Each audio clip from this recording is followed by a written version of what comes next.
So now we'll move on to cost, and we'll talk about planning and creating a cost baseline and monitoring and controlling your costs. One thing I just want to say, if you haven't taken your certification test yet, or if you did take it and did not pass, you may or may not have a high degree of questions in this area. I personally had a lot of questions in this area. I had multiple questions on every single formula that is described in the PMBOK book.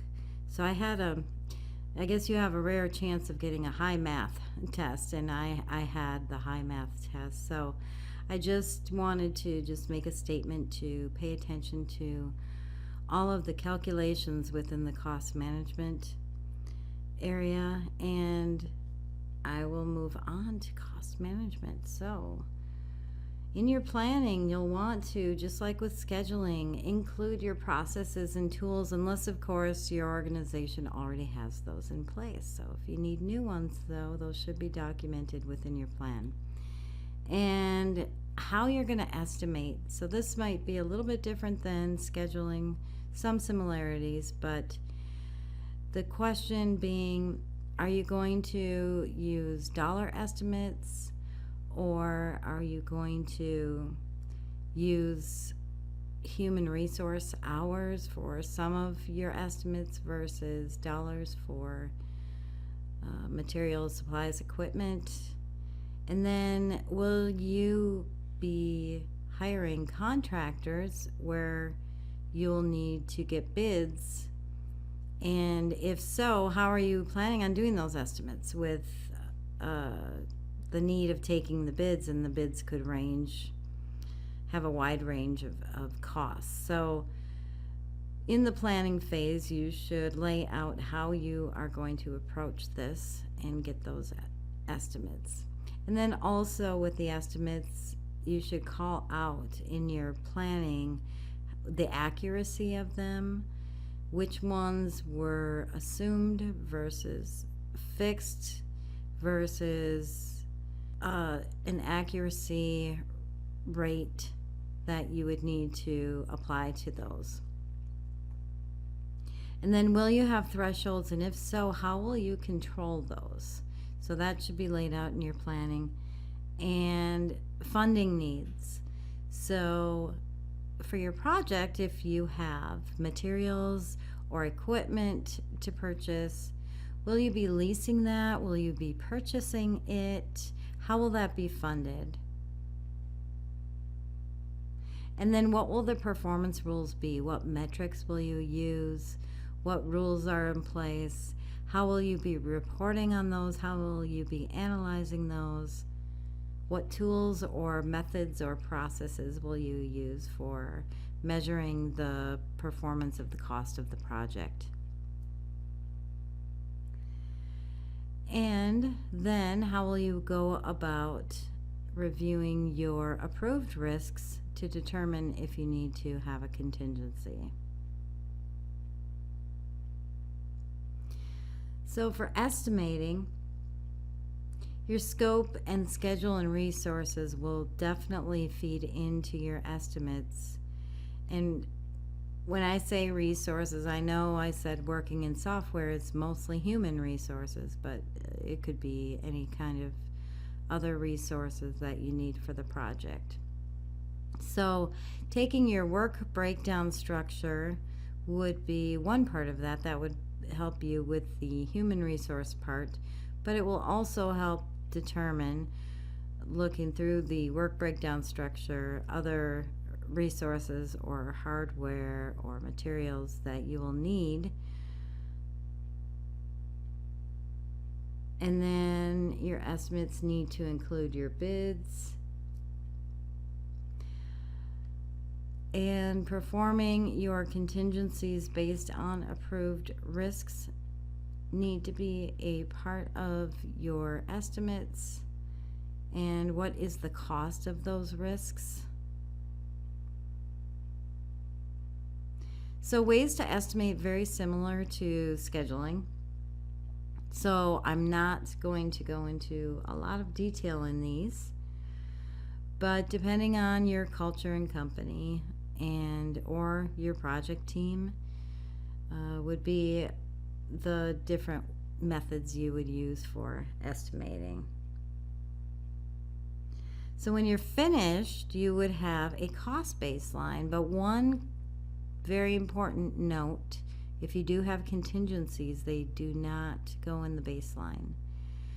So they will go in your budget, but not your baseline. So your baseline should be actual estimates, not from any potential costs. It should just be actual known costs. And then you would add your contingency to, and that would be your budget, your total budget. So you would create your cost baseline then and do your presentation and sharing. So however you determined in your planning how you're going to present that cost baseline. So when I didn't have a formal cost planning process, but because we did have a lot of processes in place for our organization already. But what I would do is, like I said, in the scheduling side of things, the estimating, we would do sizing on our tasks sometimes during the work breakdown structure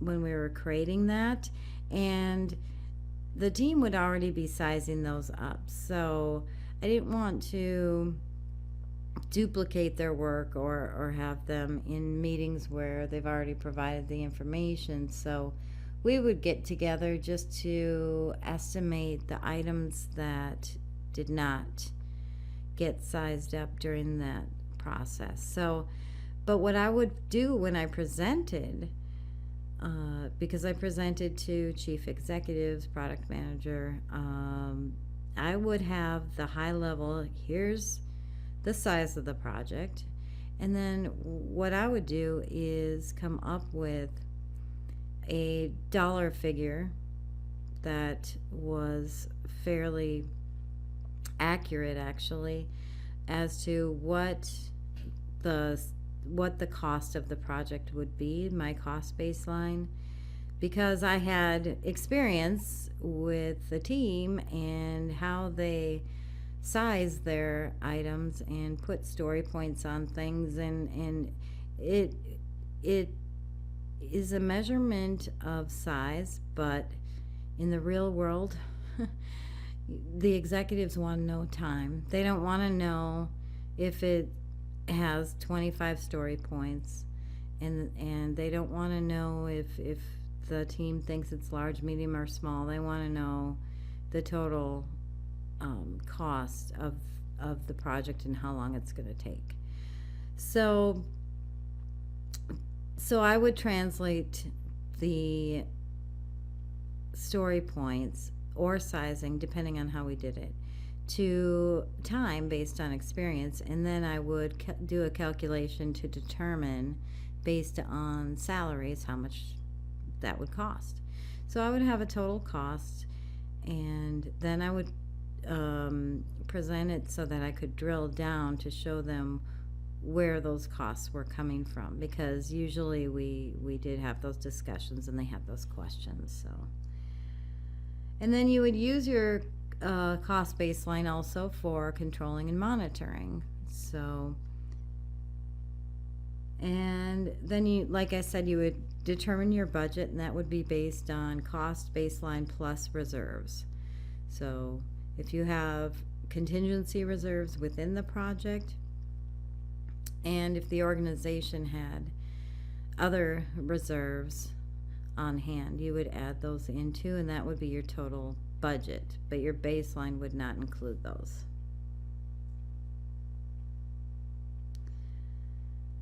So monitoring and controlling.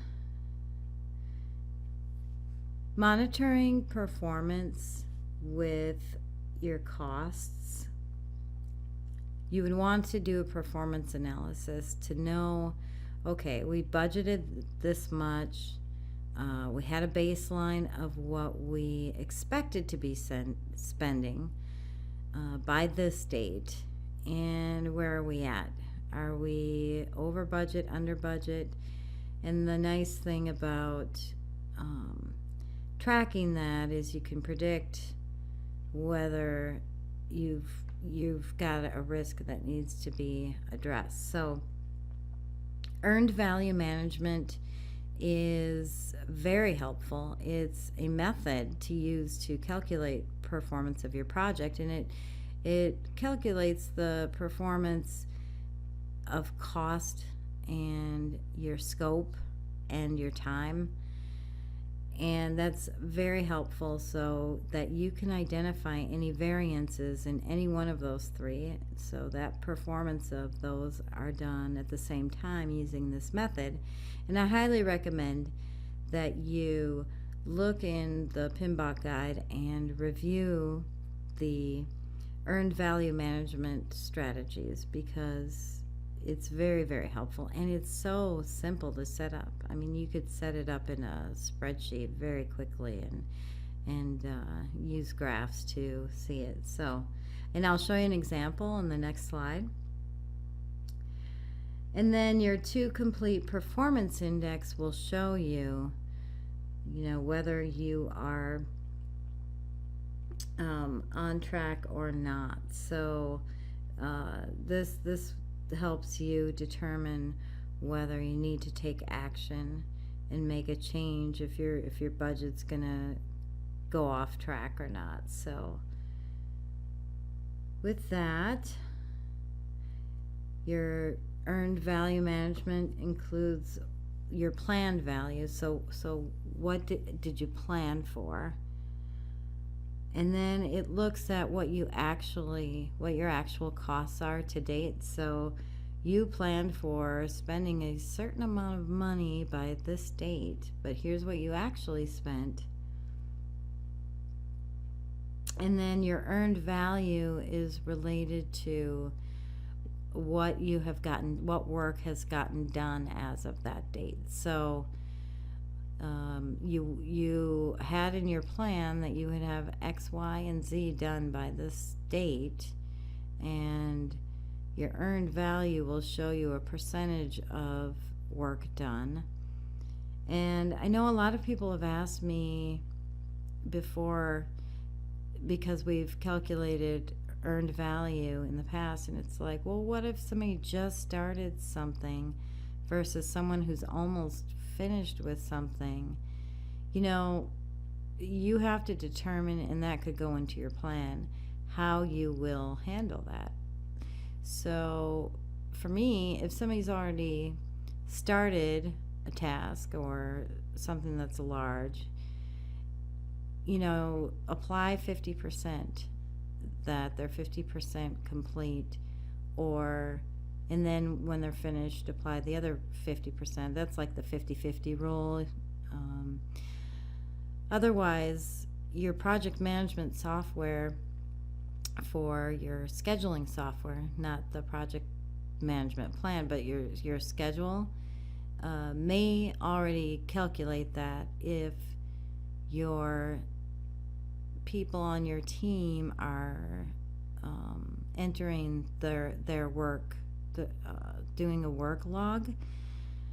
That would be another recommendation, is to have people log the time they've spent. So and to also, when they enter the time they've spent, say how much time is expected to complete or how much time is left. So really that's a process decision for you, but you can create this chart. And as you can see on this example chart, we've got a project, I think it was $88,000 total for my cost baseline.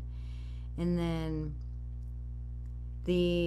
as you can see, the first 3 weeks, everything's right on track, and something happened week 4.